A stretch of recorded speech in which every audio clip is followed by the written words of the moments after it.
বিশ্বনবীর হৃদয়টা বড় ভাঙা। কলিজার টুকরা স্ত্রী খাদিজা নাই, যাকে সবচেয়ে ভালোবাসতেন, সবচেয়ে পেয়ার করতেন, যাকে মাহাব্বাত করতেন। এবং সাইয়েদাতুনা খাদিজার জন্য বিশ্বনবী মা আয়েশাকে ধমকও দিয়েছেন।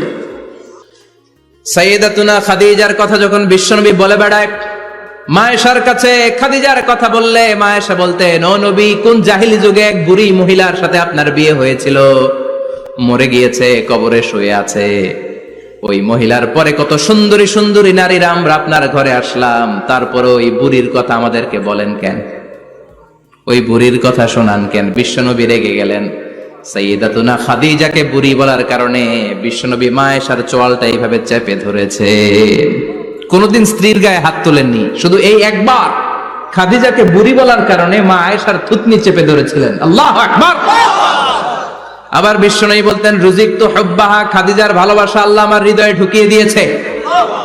আবার বিশ্বনবী দোয়া করলে বলতেন, ও আল্লাহ, ওই কিয়ামতের ময়দানে যেদিন বন্ধু বন্ধুরে চিনবে না, বাবা ছেলেরে চিনবে না, মা তার মেয়েরে চিনবে না, পীর সাহেব মুরিদরে চিনবে না, মুরিদ পীর সাহেবরে চিনবে না, ওই কঠিন দিনে যেন আমি আমার কলিজার টুকরা খাদিজারে ভুলে না যাই।